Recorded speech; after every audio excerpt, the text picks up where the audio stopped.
C'est difficile à imaginer, mais oui. Napoléon a été un enfant à l'école avec ses amis dans la cour de récréation. Louis Bourrienne, l'un de ses amis au collège, déclarait « J'échangeais parfois avec lui la solution des problèmes que l'on nous donnait à résoudre contre mes devoirs de langue. Il trouvait la solution sur le champ, avec une facilité déconcertante. » Son ami va même plus loin en taclant ses anciens profs qu'il jugeait incompétents, incapables de lui transmettre la passion des sciences. Ce qui aurait, selon lui, à jamais changé le destin d'un enfant aussi intelligent que Napoléon. Bon, alors, je dis intelligent, mais ça, c'était qu'en sciences dures. Dans les autres matières, c'était pas foufou. C'est uniquement grâce aux mathématiques qu'il peut entrer à l'école militaire de Paris, où il aura la réputation d'être le meilleur élève de l'école, mais aussi le pire. Beaucoup d'absences et des notes en matière littéraire catastrophiques. N'oubliez pas, il était corse, et à son arrivée en France, il ne parle pas français, mais un dialecte local. La légende veut même qu'il ait appris la langue en seulement 3 mois, mais ça, c'est peu probable. Il gardera d'ailleurs toute sa vie une mauvaise orthographe et un accent italien dont ses camarades d'école vont régulièrement se moquer. Il le surnommait Paillonnet, parce qu'avec son accent, il prononçait son prénom Napoléone. L'ancien prof d'allemand de Napoléon, Bohr, le détestait car il préférait s'enfermer dans sa chambre à lire des traités mathématiques de grands mathématiciens que de faire la langue allemande une priorité. Alors que Napoléon était absent de sa classe, il l'aurait traité d'ignorant que, selon lui, les mathématiques n'allaient qu'aux bêtes. D'autres au contraire l'aimaient beaucoup, comme Pierre-Simon de Laplace qui l'avait trouvé brillant à son examen final. Et Laplace, c'est pas n'importe qui. Il a écrit le traité mécanique céleste,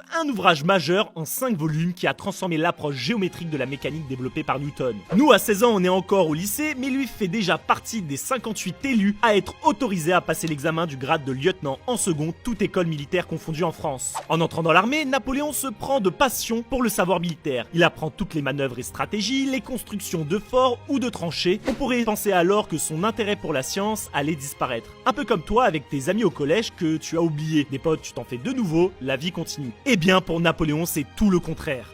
Napoléon est-il vraiment un scientifique ? Même sur le champ de bataille, Napoléon s'intéressait à la science. Il étudiait tous les jours, son rêve était de constituer une équipe des plus grands scientifiques de son temps, comme Luffy, recrutant les meilleurs de son équipage. Durant la campagne d'Italie, il va draguer ouvertement les scientifiques sur son passage. Le naturaliste Lazzaro Spallanzani, l'anatomiste Antonio Scarpa, l'astronome Barnaba Oriani ou le physicien Alessandro Volta. Il finira en 1797 par être intégré dans le lieu le plus prestigieux des sciences de notre nation, l'Académie des sciences à l'Institut de France. Lui, le général au milieu des cerveaux les plus brillants de son époque. Comment tout ça a été rendu possible ? Certains pensent que ce n'est pas réellement son cerveau. En fait, il aurait été doté d'une forme de mémoire qui rend la personne capable de se souvenir de tout. Mais l'explication de la réussite de Napoléon pourrait être un peu moins glorieuse. Il aurait un peu triché, quoi. Vous l'avez peut-être déjà entendu, Napoléon aurait résolu un problème mathématique. Le problème de Napoléon. Il n'est pas très impressionnant, mais très pratique. Il permet la construction de figures géométriques au seul moyen d'un compas. Alors que normalement, on devrait avoir une règle en plus dans la géométrie classique. Je vais vous expliquer très simplement. Vous voyez ce cercle ? Donnez-moi le centre exact sans règle. Allez-y, et n'utilisez pas vos doigts, ça serait de la triche. Bon bah Napoléon a trouvé un moyen. Il faut tracer une série de cercles qui se recoupent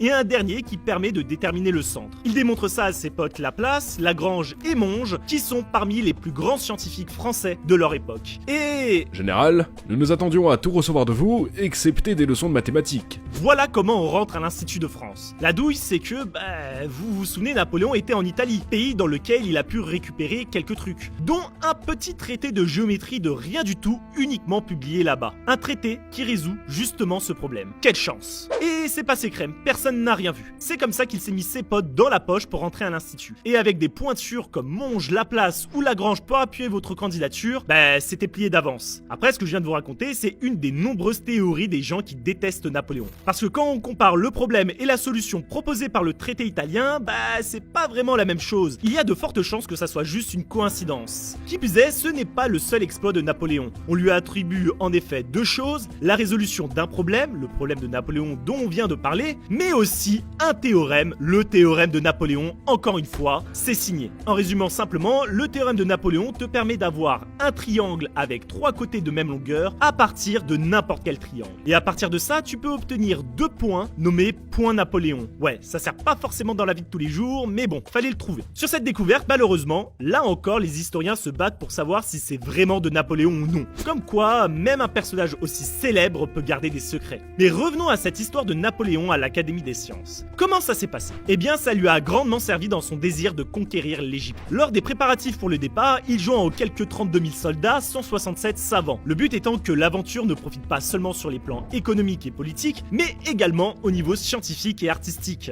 Bien que la conquête militaire ait finalement échoué, l'aventure scientifique est un véritable succès. Les savants français fouillèrent l'Égypte de façon encyclopédique, leurs travaux furent publiés dans une œuvre monumentale, la description de l'Égypte. L'un des faits scientifiques les plus marquants de cette expédition, c'est la découverte de la pierre de Rosette. Il s'agit d'un fragment de stèle gravé de l'Égypte antique portant un texte traduit en 3 langues, en hiéroglyphes, en démotique et en grec. Parfait pour enfin réussir à traduire l'Égypte ancien. C'est comme ça que presque 20 ans plus tard, Jean-François Champollion fut le premier contemporain à enfin pouvoir lire les hiéroglyphes. Sans Napoléon, pas de découverte de la pierre de Rosette, du moins une découverte bien plus tardive. Mieux encore, sans Napoléon, la traduction des hiéroglyphes aurait pu ne jamais se produire, car il a fallu l'idée révolutionnaire de Champollion pour y arriver. Un Champollion qui, dans sa jeunesse, a bénéficié d'une bourse d'études et une éducation au lycée impérial de Grenoble. Tout ça, encore une fois, grâce à Napoléon.